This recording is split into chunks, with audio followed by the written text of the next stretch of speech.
गुरुर्ब्रह्मा गुरुर्विष्णू गुरुर्देव महेश्वरा गुरुर्साक्षात् परब्रह्म तस्मै श्री गुरुवे नमः. मला वाटते अंतरित्वा वसावे तुझ्या दासबोधासी त्वा बोधवावे. अपत्या परिपाववी प्रेमग्रासा महाराजया सद्गुरु रामदासा. श्रीराम शुकासारिखे पूर्ण वैराग्य जाचे वशिष्ठा परिज्ञान योगेश्वराचे. कवी वाल्मिका सारिका मान्य ऐसा नमस्कार माझा सद्गुरु रामदासा. जय जय रघुवीर समर्थ. सद्गुरु प्रल्हाद महाराज डॉक्टर काका व आदरणीय मंदाताईंना नमस्कार करते. जयश्री ताईंनाही नमस्कार करते. दासबोध श्रवणासाठी जमलेल्या तुम्हा सर्व साधकांना वंदन करते. आज दशक 15 समास 3 श्रेष्ठ अंतरात्मा निरूपण. ज्याला आपण श्रेष्ठ माणूस किंवा शहाणा माणूस म्हणतो या अर्थाने येथे श्रेष्ठ अंतरात्मा असा शब्दप्रयोग केला आहे. अंतरात्मा हा शब्द या समासात जीव या अर्थाने वापरला आहे. श्रीराम समर्थ. श्रीराम मुळापासून सैरा वैरा अवघा पंचीकरण पसारा. त्यात साक्षत्वाचा दोरा तोही तत्वरूप श्रीराम. की आधी फक्त शुद्ध ब्रह्म होते. या शुद्ध ब्रह्मावर मूळ मायारूप स्फुरणातून पुढे पंचमहाभूतांचा नामरूपात्मक पसारा सर्वत्र पसरलेला आहे. या सर्व पसाऱ्यामध्ये ब्रह्म अनुस्यूत असते. ब्रह्मांडामध्ये ईश्वर तत्व सगळीकडे भरून असते तर पिंडामध्ये आत्मतत्व व्यापून असते. संपूर्ण नामरूपात्मक सृष्टी ही माईक असते.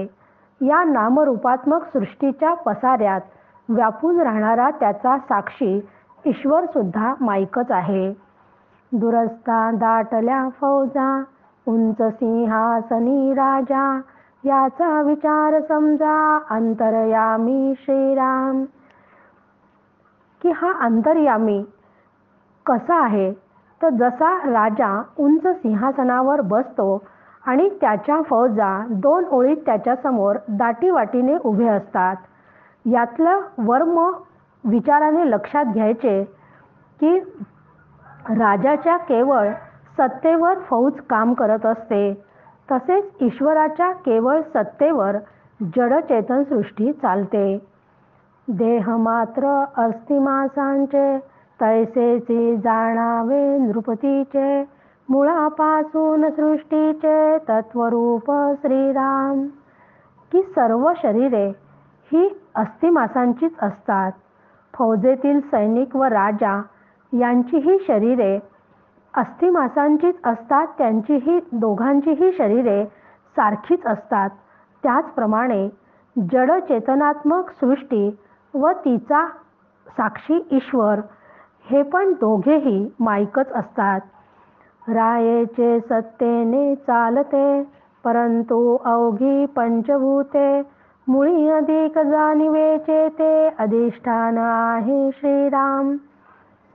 राजाच्या सत्तेने सैन्य चालते. राजा त्या सर्व सैन्यांकडून कार्य करवून घेत असतो.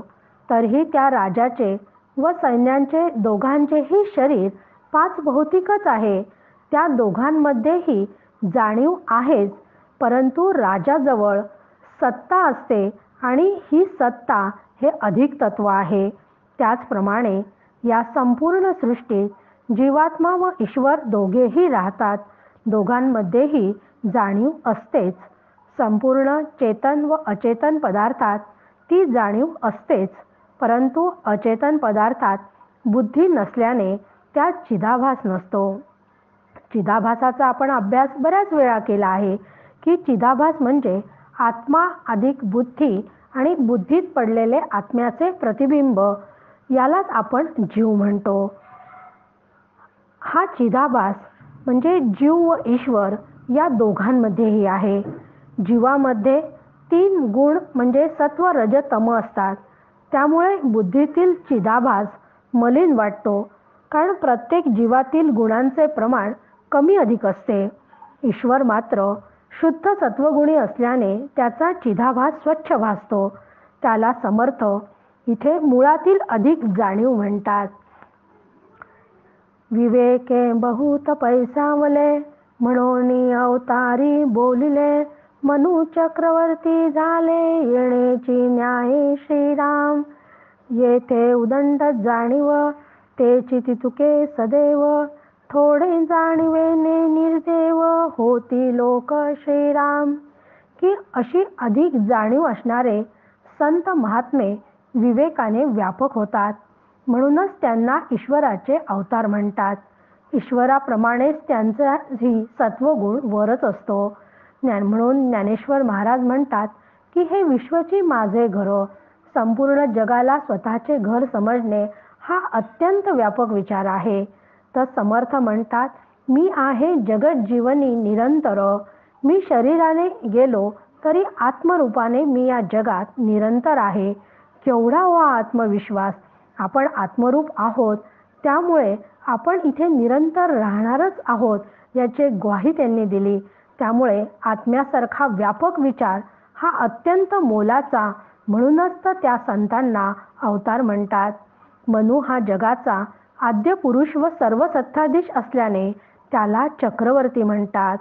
म्हणजे एक विवेकाने व्यापक होतो म्हणून त्याला अवतार म्हणतात, तर दुसरा सत्तेने व्यापक होतो त्याला चक्रवर्ती म्हणतात. म्हणून पुढच्या ओवीत समर्थ आपल्याला सांगतात की येथे उदंड जाणीव, तेची तितुके सदैव, थोडे जाणिवेने निर्देव, होती लोक श्रीराम. की जसे एखाद्या भिंतीवर आरसा लावलेला आहे, त्या आरशावर खूप धूळ बसलेली आहे, तेव्हा त्या आरशात आपल्याला आपला चेहरा धूसर दिसतो.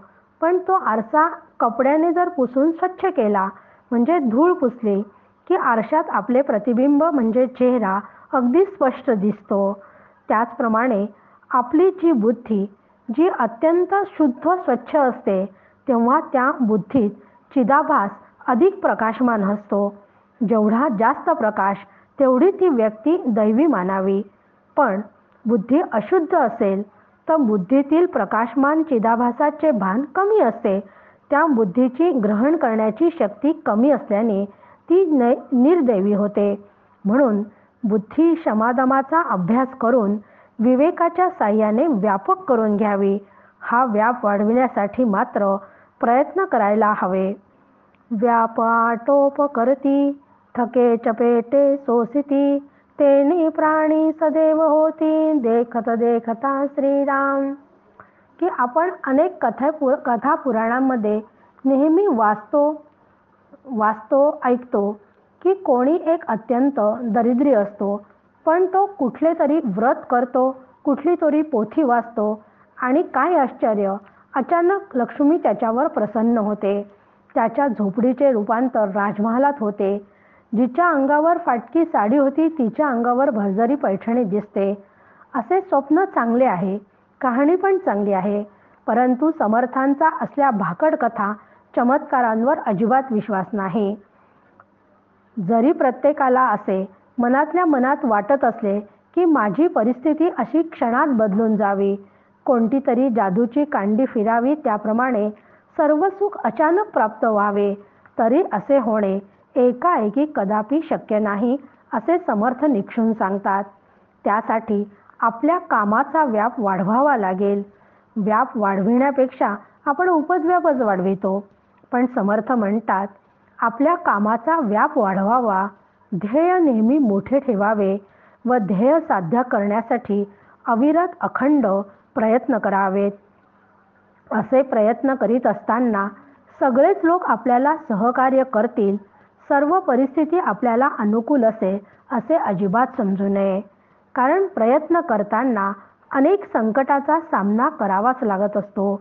लोक आपल्या कामात व्यत्यय आणतील, आपल्याला त्रास देतील, पण असे अनेक धक्के चपेटे बसतील तरीही अशाही प्रतिकूल परिस्थितीत अत्यंत स्थिर राहून कितीही संकटाचे वादळ आले तरी न डगमगता, धीर न सोडता आपले प्रयत्न चालूच ठेवतो, तीच व्यक्ती पाहता पाहता सुदैवी होते. म्हणूनच परमार्थात अंतःकरण शुद्ध करून त्या अंतःकरणात ज्ञानाचा उदय होण्यासाठी जाणीवेचा व्याप व व्यवहारात व्यावसायिक व्याप वाढवणे भाग्यकारक आहे. दोन्हीकडे व्याप वाढविणे अत्यंत महत्त्वाचे आहे. ऐसे हे आता वर्तते मूर्ख लोकास कळेना ते, विवेकी मनुष्य समजते सकळ काही श्रीराम. व्याप वाढवणारे वर्तन असेल तर फळही तसेच मिळते, पण मूर्खांच्या हे लक्षात येत नाही.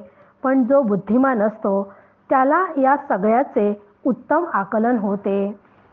थोर लहान बुद्धिपाशी सगट कळेना लोकासी, आधी उपजले तयासी थोर म्हणती श्रीराम. वय 10 कुटा नृपती वृद्ध तयास नमस्कार करीती, विचित्र विवेकाची गती कळली पाहिजे श्रीराम. सामान्य लोकांचे ज्ञान तो अवघाच अनुमान, दीक्षा दंडकाचे लक्षण येण्याची पाडी श्रीराम. नवे कोणास म्हणावे सामान्यास काय ठावे, कोण कोणास म्हणावे किती म्हणोनी श्रीराम.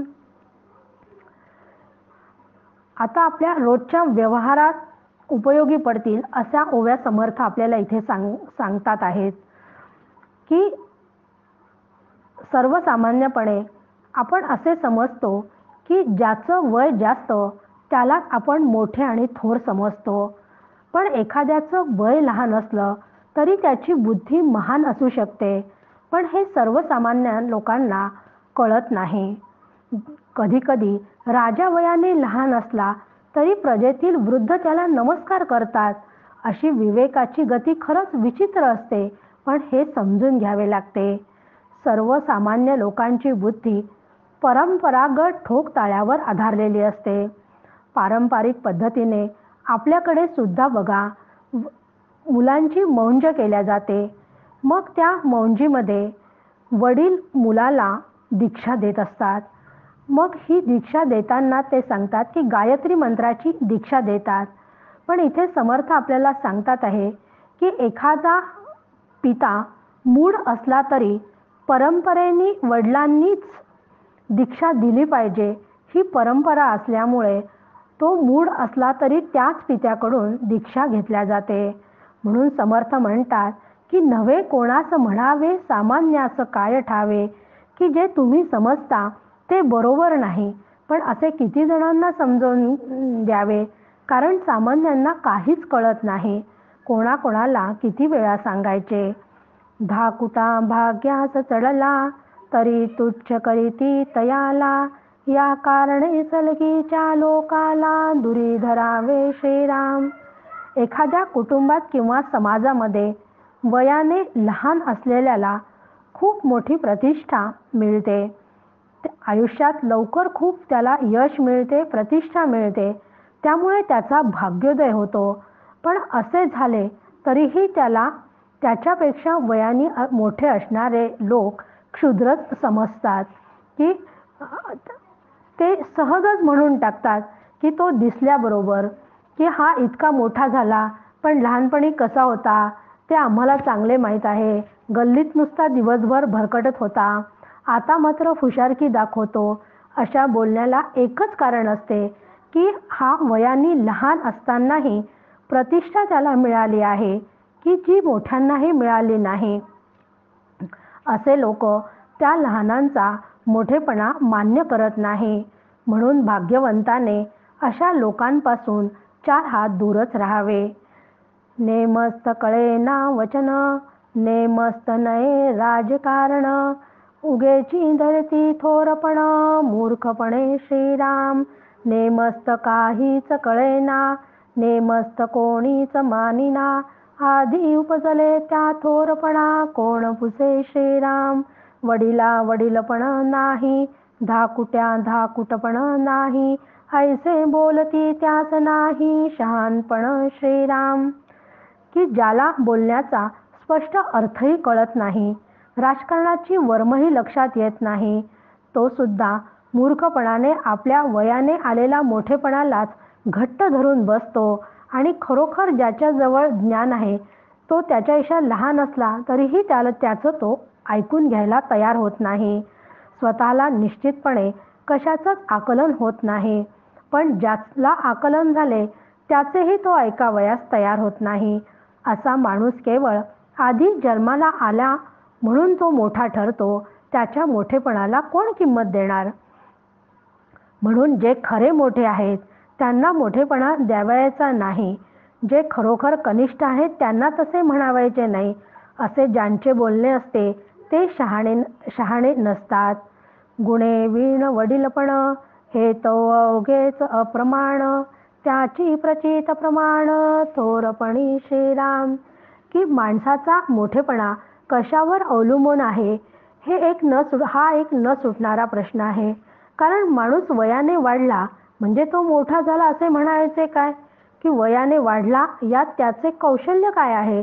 जन्माला येणारा प्रत्येक माणूस मरण येईपर्यंत जगणार आहे हे खरे असल्यामुळे त्याचे वयही वाढणार आहे. ही नैसर्गिक प्रक्रिया आहे, त्यात मोठेपणा काय आहे. म्हणून गुणसंपदेवरून लहान मोठे ठरवावे. एकही गुण अंगी नाही, कुठलेच कर्तृत्व नाही, उत्तम आचार विचार नाही, अशा गुणसंपदे वाचून येणारे मोठेपण निरर्थक असते. त्याच्यापेक्षा वयाने लहान असला तरी त्याच्याजवळ कर्तृत्व असेल, उत्तम विचार असतील, अनेक गुण त्याच्या अंगी असतील आणि तो गुणसंपन्न असतो, त्याला लहानांनी सुद्धा खरं म्हणजे मोठेपण द्यायला पाहिजे. पण ती व्यक्ती की आपल्यापेक्षा जास्त गुण असणारी व्यक्ती समोर आली की त्याला ते पटत नाही, ते आवडत नाही. कारण वयावर मोठेपणा अवलंबून आहे असं त्याला वाटते. म्हणून वयावर मोठेपणा अवलंबून नाही तर गुणांवर मोठेपणा अवलंबून आहे. तथापि वडिलास मानावे, वडिले वडीलपण जाणावे, नेनता पुढे कष्टावे, थोरपणी श्रीराम.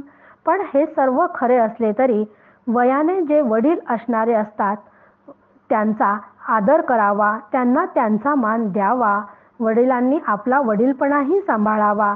हे जमले नाही तर वाढत्या वयामध्ये अपमान सहन करावा लागतो. व्यवहारामध्ये आपण असे उदाहरण पाहतो, म्हणून आपण याचा विचार जरूर करावा.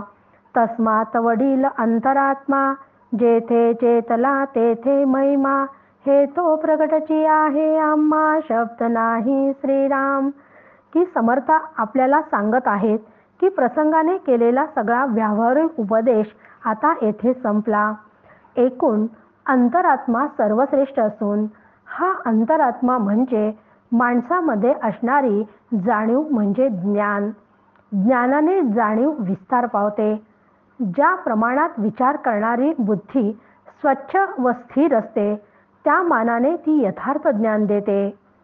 वास्तविक माणसाचा आत्मा हेच त्याचे स्वरूप असल्याने ज्ञान त्याचा स्वाभाविक धर्म असावयासच हवा. पण माणसाची बुद्धी देहसन्मुख झाल्याने ते आत्म्याला विसरते. त्या विस्मरणातच अज्ञानाचा जन्म आहे. नुसते अज्ञान फारसे त्रासदायक नाही, पण त्यातून जे विपरीत ज्ञान म्हणजे मी देह आहे, जग सत्य आहे इत्यादी चुकीच्या कल्पना म्हणजे विपरीत ज्ञान माणसाला सुखाने जगू देत नाही. त्यासाठी यथार्थ ज्ञानाने बुद्धी प्रथम आत्मसन्मुख झाली पाहिजे. त्यासाठी सत्संगती आणि ईश्वराच्या स्मरणाने ती आत्मसन्मुख होते. यालाच अंतरात्म्याला ओळखणे म्हणतात. हा अंतरात्मा सर्वश्रेष्ठ असल्याने बुद्धीला आत्म्याच्या ठिकाणी स्थिर करून ज्ञान प्राप्त करावे, म्हणजे त्याच ज्ञानाच्या प्रकाशात सत्याचा प्रकाश अनुभवाला येतो. तेथेच परमार्थातील मोठेपणा असतो हे उघड आहे. म्हणून समर्थ स्पष्टपणे सांगतात की मी सांगितले म्हणून मला दूषणे देऊ नये.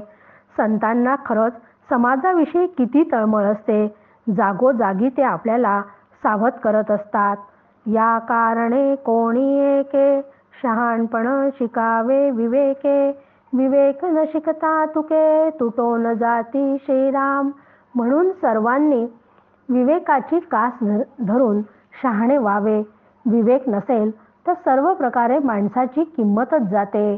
तूक तुटले म्हणजे गेले, जन्मा येऊन काय केले, बळेची सांधीस घातले आपणासी श्रीराम. सगट बायको शिव्या देती, सांधीस पडला ऐसे म्हणती, मूर्खपणाची प्राप्ती ठाकून आली श्रीराम.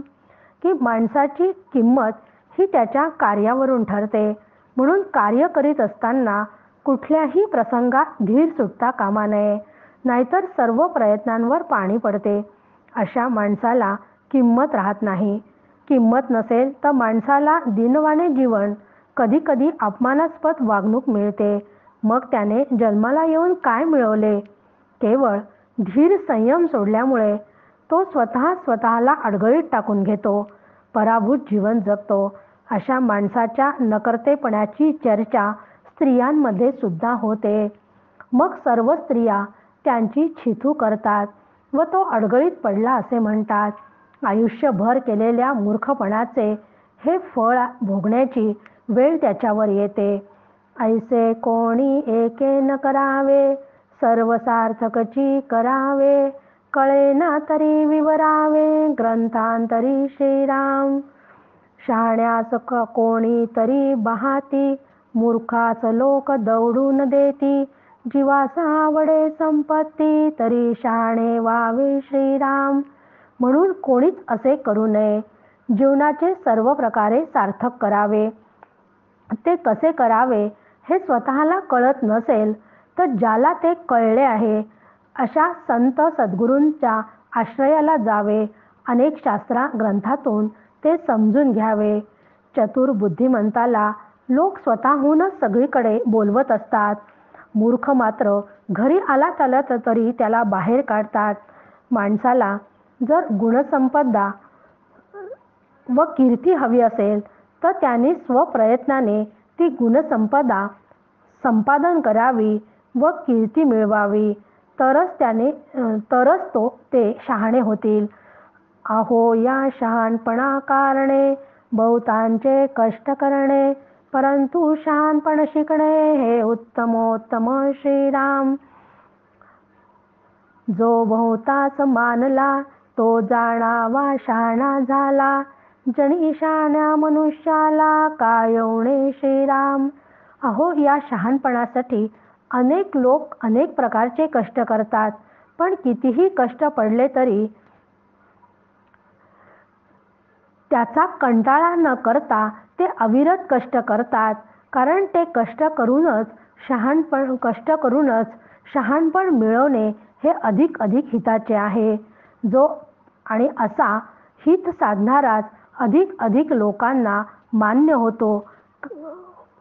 त्याला सगळे लोक मानतात. त्याला जगात काहीच कमी पडत नाही. आपले हित न करी लौकिकी, तो जाणावा आत्मघातकी, या मूर्ख एवढी पातकी आणिक नाही श्रीराम. आपण संसारी कष्ट तो, लोकां करवी रागे जो न घेतो, जनामध्ये शाणा तो ऐसे न करी श्रीराम. साधका शिकविले स्वभावे, मानले तरी सुख घ्यावे, माने ना तरी सांडावे एकीकडे श्रीराम. ज्याला आपले व्यावहारिक हित सुद्धा साधता येत नाही त्याला समर्थ आत्मघातकी म्हणतात. त्या मूर्खासारखा पापी दुसरा कोणीच नाही. जो संसारात मेहनत करून लोकांकडून नावे ठेवून घेतो, शहाणा असं कधीच करत नाही. कारण शहाणा संसार मिथ्या आहे हे समजून घेतो. प्रपंच व परमार्थ साधू पाहणाऱ्याने कसे वागावे ते समर्थ म्हणतात. मी तुम्हाला सहजगत्या सांगितले आहे. आवडले तर ते तुम्ही आनंदाने स्वीकारा आणि पटले नाही तर खुशाल दूर सारावे. म्हणून शेवटच्या ओवीत ते आपल्याला सांगतात, तुम्ही श्रोते परमदक्ष, अलक्ष्यास लाविता लक्ष, हे तो सामान्य प्रत्यक्ष, जाणतसा श्रीराम. येथे समर्थांनी श्रोत्यांना मोठे केले आहे. ते म्हणतात की मी केलेला हा उपदेश सामान्य व्यवहारातील आहे हे तुम्ही जाणता. तुम्ही श्रोते परमार्थाविषयी दक्ष आहात. स्वसंवेद्य अशा ब्रह्मवस्तूच्या अनुसंधानात राहण्याचा तुमचा सतत प्रयत्न असतो. समर्थांचे हे म्हणणे आपणही खरे करण्याचा प्रयत्न करूयात.